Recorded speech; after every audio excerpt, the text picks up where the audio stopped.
زه ستاسو په وساطت پولیس انتظامیې ته هم ویم عدلیې ته هم ویم چې د دې بالکل داسې تحقیق وشي چې بالکل شفاف او شفاف او چې څوک هم پکې ملوث وي او زه به دا هم ډیمانډ وکړم چې د دوی دا کم کسان دي دا چې دوی سره څوک ټوپک کوتک دغه ګرځي دغه هم د پکې شامل تفتیش کړي ځکه چې د کور ته مواد ښودل دا خو زما په خیال هسې د عقل نه بار خبره ده زه یریږم چې دې الیکشن دپاره دا ډرامه خو فلاپ شوه ځکه چې د عمرزو هر کس ورپورې خاندي چې دا ډرامه ده زه یریږم چې دا بل رور چاته قرباني نه کړي په دې کې چې بیا الیکشن کې دی راشي او د مکر جړا کوي نو خدای دې نه کړي چې داسې سټیپ والي خو ما سره یره د زه انتظامیې ته هم ستاسو په وساطت باندې اپیل کوم چې لږ خیال وساتي چې دا بل رور پکې قرباني نه کړي دا کشرې او په ده باندې بیا سیاست ونه کړي چې وګوره دا چلو شو نو پکار دی چې انتظامیه پې پوره نظر کېږدي او عوامو ته هم چې دا دومره دروغ دا دومره اکټینګ دا دومره ډراما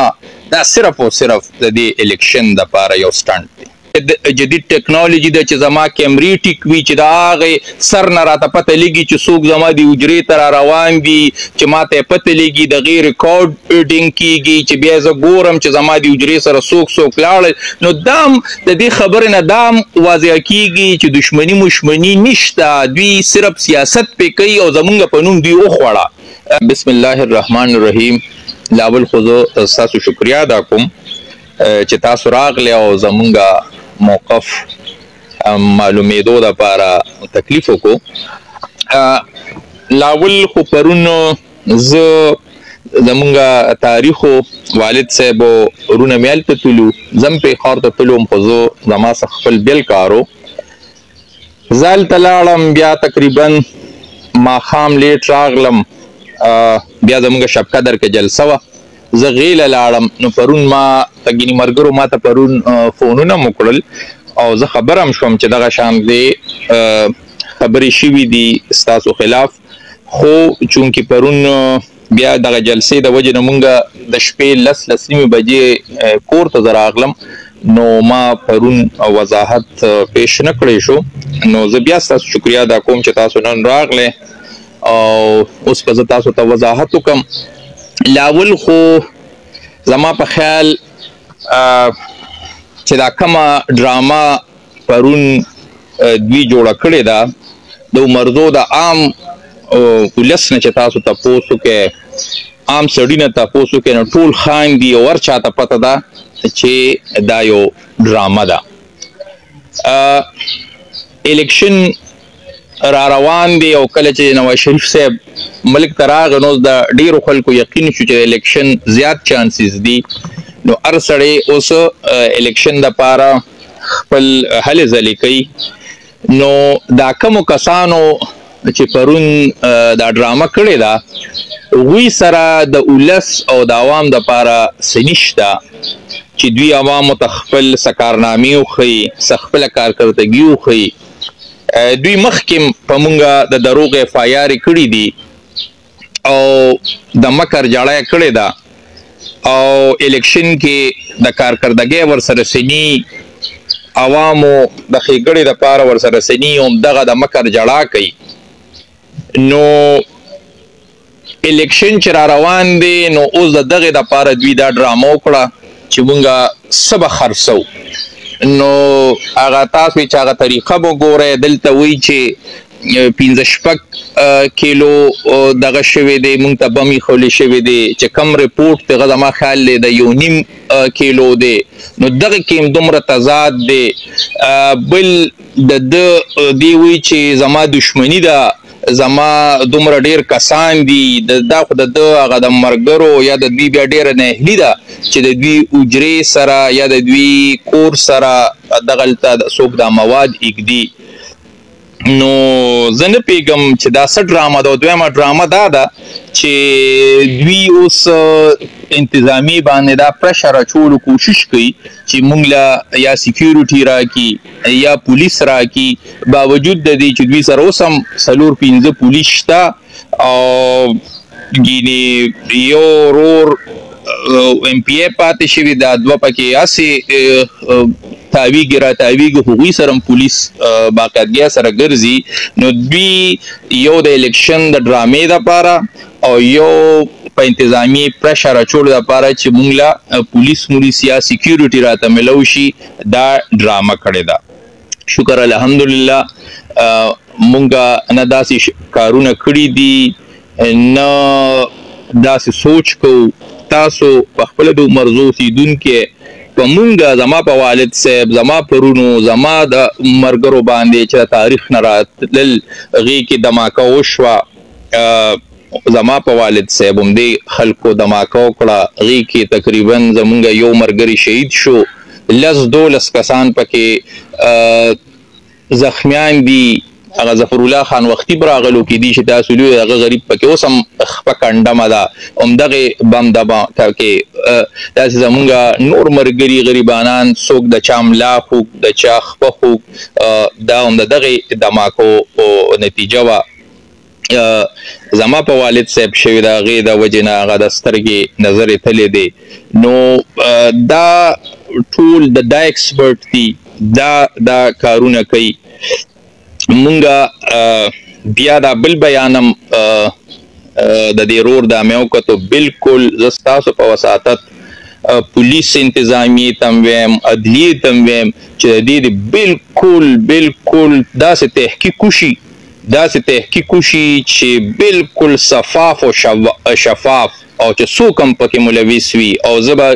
دا هم ډیمانډ وکړم چې د دوی دا کم کسان دي دا چې دوی سره څوک ټوپک کوتک دغه ګرځوي دغه هم د پکې شامل تفتیش کړي ځکه چې د کور ته مواد ایښودل دا خو زما په خیال هسې د عقل نه بار خبره ده نو دغه هم پکې شامل تفتیش کول پکار دي او نور بالکل زه نه پیږم چې دا دومره دروغ دا دومره اکټینګ دا دومره ډراما دا صرف او صرف د دې الیکشن دپاره یو سټنټ دی شکیل خان د هغوی خو یو دا خبره چې زموږ باندې دوی پرله پسې حملې هم کړي زموږ پکې رور تللی دي 72 کسان پکې نور تللي دي نو د هغې باره کې تاسو نه بالکل جی په مونږ د دروغو اف آی آر کړي دي نه په مونږ په دوی حمله کړې ده نه پکې څوک پکې شکر الحمدلله هغه خلکو ته هم پته ده چې څوک دوی سره شهیدان شوي دي هم دا خبره ورته پته ده چې دې کې مونږ نه ملوث وو دا د دوی ډرامه ده او دا هم دروغ وي چې 10 کسان را سره مړه شوي دي مونږ باندې حملې شوي دي زمونږ پکې کس شهید شوي دي 12 کسان هم پکې زخمیان شوي دي اوسه پورې غریبانان هغه زخم یې شته په مختلف بدن په حصو باندې او هغې نه متاثره دي بالکل جی زه ستاسو ته وایم چې نه مونږ په دوی مخکې حمله کړې ده او نم دا کړې ده او نه شکر الحمدلله داسې اکټیویټیز کې ملوث وو بالکل د دروغ اف آی آر ما درته وویل که نه چې تاسو الیکشن کې وګورئ دوی هم دغه دپاره دا لوبې کوي او زه یریږم چې دې الیکشن دپاره دا ډرامه خو فلاپ شوه ځکه چې د عمرزو هر کس ورپورې خاندي چې دا ډرامه ده زه یریږم چې دا بل رور چاته قرباني نه کړي په دې کې چې بیا الیکشن کې دی راشي او د مکر جړا کوي نو خدای دې نه کړي چې داسې سټیپ والي خو ما سره یره د انتظامیې ته هم ستاسو په وساطت باندې اپیل کوم چې لږ خیال وساتي چې دا بل رور پکې قرباني نه کړي دا کشرې او په ده باندې بیا سیاست ونه کړي چې وګوره دا چلو شو نو پکار دی چې انتظامیه پې پوره نظر ایږدي او عوامو ته هم ویم چې په دې لږ نظر ایږدي او بیا اخر کې ویم چې بالکل د دې خبرو په سختو ټکو کې زه دا ویم چې نه مونږ په دوی حمله کړې ده او نه شکر دی مونږ دې کې انوولډ د غټو ویښتو والا هغوی یو خبره کوي چې دوی دغه غټو ویښتو والا ساتلي دا کم غټ ویښتو والا چې کوم دي دا زیات خطرناک دي او د دوی د لاسه د صدر صاحب دا خو ګوره خندام راشي دا خو اوس چې چا ویښته غټ وي او څنګه اوس زما ویښته نشته کم دي نو زه به غټ ویښته څنګه پرېږدم اوس زما ملګرو له خدای ښکلي ویښته ورکړي دي هغوی غټ کړي دي آیا دا قانون کې څه جرم دی ما ته تاسو د پاکستان پاکستان په قانون کې دا وښایې چې دلته غټ ویښته پرېښودل جرم وي نو بالکل زه مجرم یم او دا خو دې غریبانانو د سنت په نیت پریښي دي چا به مطلب ویښتې غټ دي په دغې صورت پې پریښي نو دې سره آیا زما سره کسان غلط ریکارډ والی زه ګناهګار هغوی څه جرایم پیشۍ زه ګناهګار زما ملګري دي خدای دې عزت وکړي ښکلې ویښتې دي غټ غټ ویښتې دي نو اوس د چا په خواهش خو څوک ویښته صدر صاحب نشي پرېښودی چې زه به دومره ویښته پرېږدم یا به زه دومره پرېږدم او یا خو به دا ني چې زه د یو خاص کسانو دپاره وایم ټولو پښتنو زمونږ ټول پښتانه اکثریت نسوار هم کوي دغه هم کوي خو زه د خاص دا چې چا دا خبره کړې ده اوس ستا شانتې خو خوله کې څوک نسوار نه چې 24 غنټې د خوله کې نسوار پراتی او خلکو سره خبرې کوي نسوار دي ځي نو غټ ویښته پرېښودل څه جرم نه دی ما ته وښایه چې د پاکستان په قانون کې غټ ویښته پرېښودل جرم وي ګناه ده خلاف قانون وي نو بیا خبره ټیک ده یو خبره ما نه پکې هېره شوه یو خوا دوی دعوی کوي چې زمونږ دومره سخته دشمني ده او زمونږ داسې دي او د مکر جړا کوي او بل خوا وایي چې زمونږ د 2 میاشتو نه کیمرې خرابې دي نو دا خو د دوی ډېر ناهلتوب دی ډېر غفلت دی یو خوا جړا کوي چې دا چل دی دا ما ته خلکو بم کېښودو ما سره خلک نقصان را رسوي پکار دی چې ستا خو اولني چې د چا دشمني وي هغه خو لاول دغه ته خیال کوي چې یاره زه به کمې لار به ځم زه به کیمرې زما کور داسې ځای کې دی چې دلته هر وخت کس مې ودرولي ما دلته نن سبا جدید ټیکنالوژي ده چې زما کیمرې ټیک وي چې د هغې سر نه راته پته لګي چې څوک زما د حجرې ته را روان دي چې ما ته یې پته لګي د هغې ریکارډینګ کېږي چې بیا زه ګورم چې زما د حجرې سره څوک لاړل نو دا هم د دې خبرې نه دا هم واضح کېږي چې دشمني مشمني نشته دوی صرف سیاست پې کوي او زمونږ په نوم دوی وخوړه هر ځای کې په دې نوم یې وخوړه چې چېرته کېږي زمونږ د هغوی سره دشمني ده زمونږ دې سره دشمني ده چې په دې د خپل نوم جوړ کړي او ویې خوړه صرف خوراک دپاره او د خپل ناولي سیاست دپاره نو زما په خیال چې دا قیسې څوک اوري تاسو یقین وکړئ سار نه داسې خلک چې څه میلمانه راځي هغوی خاندي چې دا بیا ډرامه ولې ده ټول په خپل هغه خپل سوال هم کوي او بیا د هغې جواب هم ورکوي چې الیکشن را روان دی نو دا دوی سره څه شته نه نو دغه دپاره دا ټولې ډرامې کېږي شکیل خان هغوی د سرکار نه د ادارو نه دا مطالبه کړې ده چې